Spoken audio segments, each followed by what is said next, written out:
자, 27강에 4번 합니다. 시간은 3분 30초. 자, 얘는 단어 하나만 미리 얘기해 볼게. 여기 A 덩어리에 literature 이렇게 나오잖아. 이거 무슨 뜻이야? 문학이라고 많이 알고 있지. 문학. 여기서 문헌이라고 하자. 문헌. 생각해 보면 문학, 문헌 사실 크게 다르지 않은 거야. 문학 작품이지. 어떤 작품을 얘기를 할 때는 문학이라고 얘기를 하는 거고, 그게 약간 학문적인 어떤 자료라고 할 땐 문헌이라고 하잖아. 그러니까 크게 다른 건 아니고 문헌이라고 해석할 거야. 임상적 문헌. 그 다음에 이제 문제풀이에 대해서 좀 간단하게 얘기를 해보면은, 우리가 항상 이렇게 하잖아. 도입부 다음에 B부터 한번 읽어보자. 이상한가 안 이상한가 생각해봐. 이상해 안 이상해? 이상해? 그럼 C로 가자. 이렇게 가잖아. 자연스러울 거야.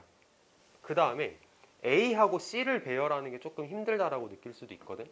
그러니까 내 경우에는 이 문제를 풀면서 어떤 느낌이었냐면, B 다음에 A를 바로 붙이는 거랑 C를 바로 붙이는 거랑 약간 둘 중에 뭐가 더 낫다, 뭐가 좀 더 이상하다라는 이런 좀 뭐랄까 무게를 재기가 좀 힘들더라고. 그래서 여기서 고민을 좀 했었는데, 결론은 뭐였냐면은 여기 보면은 임상적 문헌에서 루미네이팅이라고 불리는 거래. 루미네이팅이라고 불리는, 그리고 C에서 루미네이팅 이렇게 얘기를 했잖아.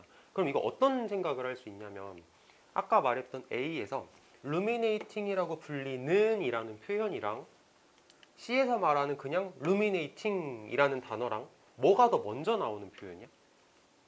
루미네이팅이라고 불리는이 먼저 나오는 거지. 그러니까 루미네이팅이라는 게 그 밑에 보면 반추 이렇게 써 있을 거야. 깊이 생각하는 거. 근데 반추라고 불리는 게 있어 라고 얘기를 하는 게 먼저 나와야 되잖아. 그러니까 정답이 BAC야. BAC. 이렇게 갈 거거든. 이 순서대로 한번 읽으면서 내용 파악해 봅시다. 정답이 2번입니다. 이건 지워도 되겠다. 그냥 내용 정리만 할게. 자, 메커니즘. By which occupational stress is associated with sleep disturbance. 뭐라고 해야 될까? 직업적 스트레스가 수면 장애와 관련되는 메커니즘은 정확하게 알려져 있지는 않습니다. 직업적 스트레스가 수면 장애랑 관련되는 메커니즘이 아직까지는 잘 모르겠어. 한번 써볼게. 자, 직업적 스트레스. 이게 수면 장애를 유발한다. 근데 어떤 메커니즘일까? 뭐 이런 걸 얘기를 하고 싶은 글이겠지. 자, B 가보자. B. 자, an explanation could be that. 그러니까 보면 이제 한 가지 설명은 아마 뭐 정도가 될 거야 이렇게 가는 건데, 굉장히 자연스럽지. 도입하고 B를 연결하는 게. 자, 한 가지 설명은 뭐냐면, 어떤 사람들은, 자 여기 밑줄 쳐볼게. have difficulty ing. 내신에서 이런 거 좋아하지. have difficulty ing. 뭐뭐 하는데 어려움을 느낀다 이런 뜻이잖아. 뭐뭐 하는데 어려움을 겪다 이런 뜻이지. 어떤 사람들은 어려움을 느껴. 뭐 하는데? switching off from work related issue. 직업과 관련된 이슈로부터 내가 이렇게 스위치 오프 하는 거에 어려움을 느낀대. 스위치 오프 한다는 얘기는 이제 완전 신경을 끈다는 뜻이겠지. 여기 뭐라고 나와? 진짜 신경 끈다는 거네. 신경을 끄는데 어려움을 느껴. 그리고 그러므로 여전히 가지고 있어. 모든 종류의 생각을 아직도 갖고 있어. 잠자리에 들어서도. 자, 병렬. 찾아보세요. 누구랑 병렬이야? 얘랑 병렬이지. 볼 줄 알아야 돼. 자, 직업적 스트레스가 수면 장애를 일으켜. 왜? 신경을 못 끄거든. 집에 와서도 신경을 못 끄기 때문에 그러는 거야. 적어볼까? 왜 그럴까? 신경을 끄지 못해. 이거 완전 내 얘기인데. 자, this may be particularly true. 이거 진짜 사실이야. 뭐 할 때? 사람들이 어떤 어려움을 경험하고 있을 때, 혹은 어떤 문제나 갈등을 가지고 있을 때, 직장에서. which are typically associated with stressful condition. 근데 이건 일반적으로 어떤 스트레스 받는 상황과 관련되어 있지 하는 그냥 좀 평범한 문장이었어. 자, 됐고요. 이제 A로 가보자. In those situations. 반갑다. those situation. 자, B에서 사실 여기서 situation이라는 단어를 대놓고 줬나? situation이라는 단어를 주진 않았거든. 근데 읽어보면 이게 그냥 상황이지. 이게 상황인 거지. 그러니까 A에서 그러한 상황에서 이렇게 받는 거는 괜찮은 거야. 이게 가끔 그런 사람들이 있어. 1학년들에서 이런 질문들이 가끔 튀어나오는데 도제 시츄에이션이면 얘 기능한 거 알겠어. 그럼 간접쓰기 문제 풀 때 이 앞에 정말 시츄에이션이라는 단어가 나와야 되는 거 아니에요? 이렇게 물어보는 사람들이 있거든. 근데 그거는 문제를 누가 내냐에 따라 달라. 그러니까 다시 말해볼게. 문제 출제하는 기준이라는 게 있을 거야. 평가원이 문제를 낼 때, 뭐 학교 선생님이 출제할 때, 교육청에서 문제를 낼 때. 어떤 사람이 출제하냐에 따라서 뭐 어떤 사람은 도즈 시츄에이션이면 앞에 시츄에이션이라는 단어가 무조건 있어야 된다라는 기준을 가지고 내는 경우도 있을 거고, 이 문제처럼 이게 시츄에이션이라는 단어는 없어도 읽어보면 이거 시츄에이션 맞는데 이 내용 자체가 상황이잖아 라고 얘기를 하면서 이거 연결해도 괜찮아 이럴 수도 있을 거 아니야. 그럼 우리는 어떤 기준에 따라 공부를 해야겠어? 당연히 평가원 기준일 거 아니야? 평가원은 이걸 허용을 해. 평가원은 정확하게 얘기를 할게. 평가원은 도즈 시츄에이션이라는 단어를 앞에 내용과 연결할 때 지금처럼 시츄에이션이라는 단어가 없어도 내용적으로 시츄에이션이면은 오케이 괜찮아 이렇게 문제를 내. 그리고 심지어 단수 복수를 안 지키는 경우도 많아. 평가원에서는. 그러니까 문제 풀 때 그런 거 좀 염두를 하고 있으면 좋겠다는 거야. 그러니까 내용이 우선이야. 단수 복수 안 지켜도 괜찮고 그 단어가 그대로 있지 않아도 괜찮아. 그냥 내용만 연결되면 오케이 이렇게 되거든. 굉장히 열내면서 얘기했어. 자, 그러한 상황에서 그런 상황 이제 잠자리에 들었는데 일 생각이 자꾸 나는 그런 상황에서 사람들은 ban 금지할 수가 없어. 생각을 뭐에 대한? 이러한 문제들에 대한 그들의 마음에서. 여기도 또 기능어가 나왔지. 이러한 문제. 안 봐도 알겠다. 앞에 막 문제가 있었잖아. 직장에서 겪는 문제 이런 얘기를 했었잖아. 자, 이러한 상황 속에서 사람들은 마음속에서 이런 문제들에 대한 생각을 밴할 수가 없습니다. 근데 그게 무슨 상황이냐? 임상적 문헌에서 루미네이팅이라고 불리는 상황이야. 루미네이팅이라고 불리는 상황이야. 자, 그래서 글쓴이가 지금 이런 일에 필기를 조금 추가를 해볼게. 자, 이게 무슨 상황이냐면 루미네이팅. 영어로 적을까? 루미네이팅. 루미네이팅 상황이래. 루미네이팅 상황. 이게 뭔데? 집에 와서도 생각나는 거. 직장에서 있었던 일이 집에 와서도 생각나는 게 루미네이팅 상황이래. 자, 이런 생각들은 직장에 대한 이런 생각들은 어떤 내재적으로 만들어지는 거야. 내면적으로 내 머릿속에서 만들어지는 것들이고 피할 수가 없는 거야. 즉 사람들은 그거 멈출 수가 없어. 자, 얘네들은 좀 내면적 생각들이고 피할 수 없어.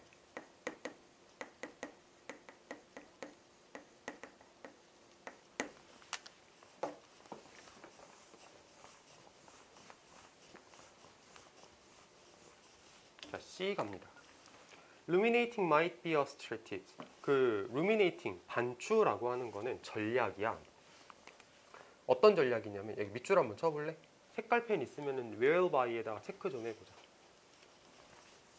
where by에다가 이렇게 뭐 밑줄을 치고 여기다가 관계부사라고 쓸게. 관계부사. 자, 전략이야. 어떤 전략이야? 이 스트래티지를 선행사로 잡아서 수식을 하겠다는 뜻이야. 근데 해석을 할 때 우리가 평소에 알고 있었던 관계부사랑 똑같지는 않고 이 by의 느낌을 좀 살리는 거야. 그것에 의해서 이런 의미를 좀 살린다 생각하면 돼. 전략인데 그 전략에 의해서 사람들이 해결하려고 해. 문제를 이렇게. 됐지? 관계부사니까 뒷문장 완전 하겠지. 선행사 존재하겠지. 다 똑같아. 근데 해석할 때 그것에 의해서라는 그 바이의 느낌만 좀 살려서 해석한다라고 생각하면은 크게 어렵지는 않아. 자, 근데 이거 우리 예전에 겨울방학 때 그 레벨 2 교재할 때 나왔던 걸로 기억하는데 기억나지? 대열바이. 얘도 뜻이 뭐였어? 그에 의해서라는 뜻이었잖아. 그래서 웨얼바이랑 대열바이 구별하는 걸 가지고 그때 수업을 좀 세게 했었던 것 같은데 얘는 부사야? 얘는 관계부사야? 그럼 완전 다르지. 관계부사는 뭐 선행사가 존재하고 선행사를 수식하는 역할. 대열바이, 부사? 부사라는 얘기는 뭐야? 문장에서 어차피 부가적인 역할이기 때문에 문장 성분에 영향을 주지는 않는 완전 다른 거지. 뜻만 조금 느낌이 비슷하다 뿐 whereby와 thereby는 구별할 수 있어야 됩니다. 그래서 여기 thereby, whereby 문제 나오는 거 대비 한번 해봅시다. 나도 냈어. 어법 문제 낼 때. 자, ruminating이 뭐냐면은 전략이야. 사람들이 문제를 해결하는 다시 전략인데 어떤 전략이냐면 그 전략을 가지고 사람들이 문제를 해결하려고 하는 그러니까 문제 해결 전략인 거지.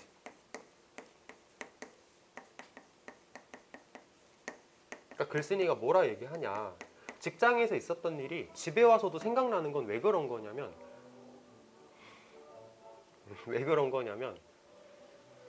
어쨌든 직장에서 있었던 문제를 해결하고 싶으니까 집에서도 생각이 난다는 거야. 그치? 즉 계속적으로 생각해.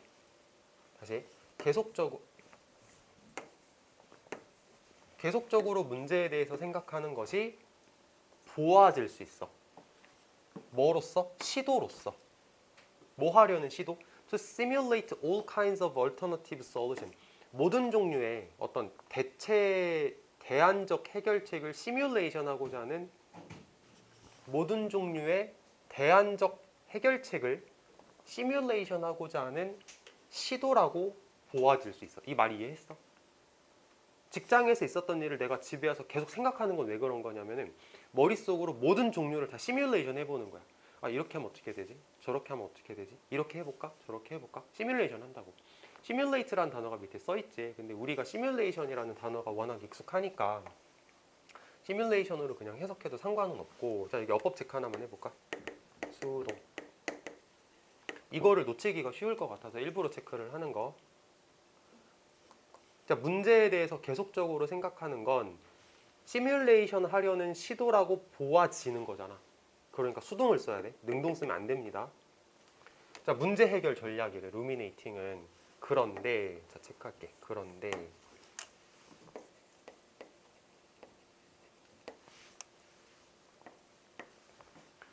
it is a strategy. 그것은 ruminating은 전략이야. 어떤 전략이야? may have negative effect. 부정적인 영향을 가지는 어디에? 수면과 회복에. 그러니까 수면과 피로 회복에 부정적인 영향, 방해가 된다. 이렇게 가는 거거든. 그럼 글 내용 끝났어. 이게 딱 정리해놓고 보니까 그렇게 막 어려운 글은 아닌 거지. 근데 내가 일치불일치 문제 한번 내볼까? 자, 글의 내용과 뭐 일치하는지 아닌지 OX 한번 골라보시오. 한글로 말해볼게. 루미네이팅은 되게 쉽게 문제 내볼게. 루미네이팅은 단점밖에 없다. 아니지. 루미네이팅은 분명히 장점이야, 장점. 내가 직장에서 있었던 문제를 해결하고자 내 나름대로 집에서 노력하는 일종의 전략이거든. 근데 그게 방해가 되는 거지, 수면에. 그러니까 무조건 나쁘다고는 볼 수 없는 거야. 이것만 좀 조심하면 될 것 같아. 일단 카메라부터 끄고 얘기하자.